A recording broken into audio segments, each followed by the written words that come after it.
जय माता दी दोस्तों, आप सभी का मेरे इस YouTube चैनल में हार्दिक स्वागत है। दोस्तों, आप सभी को पता ही है कि नवरात्रि धीरे-धीरे अब समाप्ति की ओर बढ़ रही है और माता की नवरात्रि में माता के भक्त 9 दिनों तक व्रत रखते हैं और विधि विधान से पूजा करते हैं और पूरे 9 दिनों तक माँ दुर्गा के 9 स्वरूपों की पूजा उपासना की जाती है।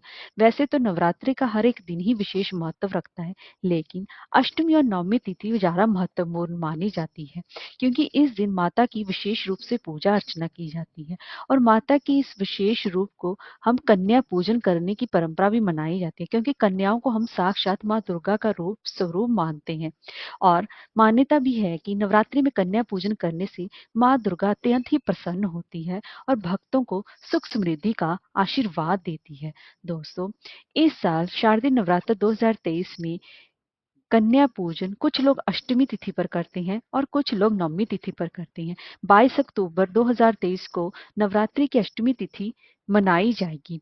आइए दोस्तों, आज की हम इस वीडियो में बात करेंगे कि हमें कन्या पूजन करने के लिए अष्टमी तिथि को करें या फिर नवमी तिथि को करें और कन्या पूजन करने के लिए कौन सा सर्वश्रेष्ठ मुहूर्त रहेगा और हमें कन्या पूजन कैसे करना चाहिए और कन्या पूजन में कितनी बालिकाओं को हमें बिठाना चाहिए और इस नवरात्रि के कन्या की उम्र हमें कितनी होनी चाहिए और कितनी संख्याओं में हमें कन्या की पूजा करने से कौन सा लाभ होता है और कन्या की पूजा के समय एक बालक को क्यों बिठाना चाहिए, ये सारी बातें आज हम इस वीडियो में डिस्कस करने वाले हैं। तो चलिए वीडियो शुरू करते हैं। दोस्तों, अगर आपको हमारी वीडियो अच्छी लगी हो तो लाइक शेयर और सब्सक्राइब करना ना भूलें। दोस्तों, वैसे तो हम नवरात्रि के समय में आप प्रतिपदा से लेकर नवमी तिथि तक कन्या पूजन कर सकती हैं, लेकिन कुछ जगहों पर लोग दुर्गा अष्टमी और दुर्गा नवमी पर कन्या पूजन करते हैं। इस बार शारदीय नवरात्रि में कन्या पूजन 22 अक्टूबर को दुर्गा अष्टमी पर और 23 अक्टूबर को महानवमी के दिन मनाया जाएगा। कन्या पूजन करने से पहले आप अष्टमी के दिन अगर आपके घर में कन्या पूजन होता है तो सबसे पहले आप अपने घर में पूजा अर्चना करेंगे और फिर उसके बाद आप हवन करेंगे और हवन करने के बाद ही कन्या पूजन आपको करना चाहिए। अगर आप किसी पंडित से करवा सकते हैं तो ठीक है, अगर नहीं आप पंडित जी से करवा सकते तो आप घर पर खुद से ही एक छोटा सा हवन जरूर करें और उसके बाद ही कन्या पूजन करें ताकि आपको माता का विशेष आशीर्वाद प्राप्त हो सके। आइए दोस्तों, अब हम जान लेते हैं कि 22 और 23 अक्टूबर को कन्या पूजन का शुभ मुहूर्त क्या है।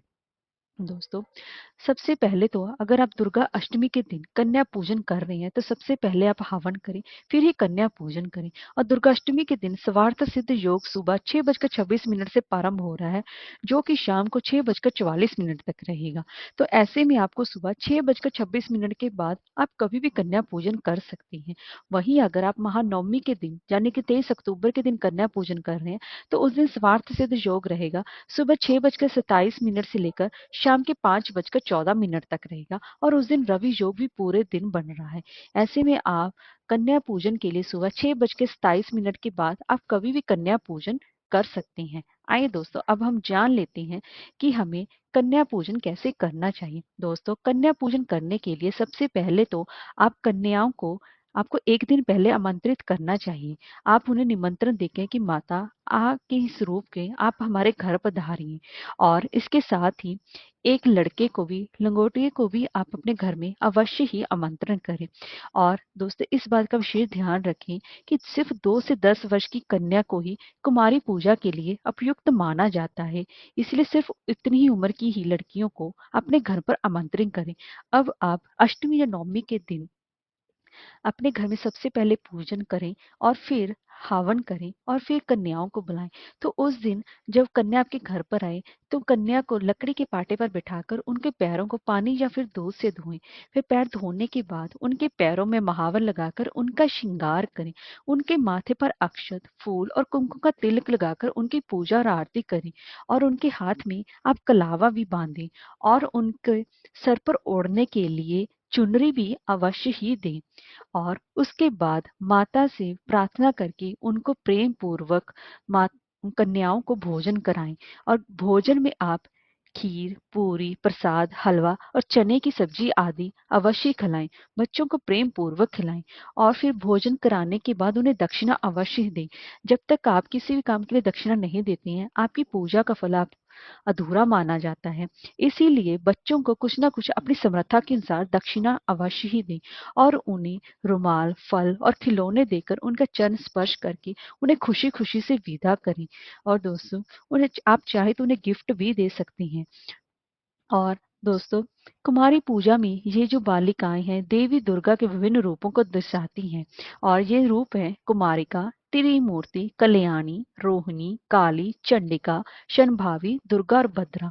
और और कन्याओं की उम्र 10 साल से ज्यादा बिल्कुल भी नहीं होनी चाहिए। इस बात का आप विशेष ध्यान रखें।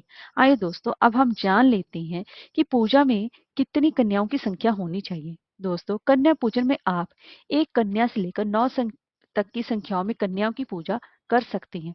वैसे जितनी आप कन्या की पूजा करेंगे वैसा ही आपको उतना ही फल प्राप्त होगा।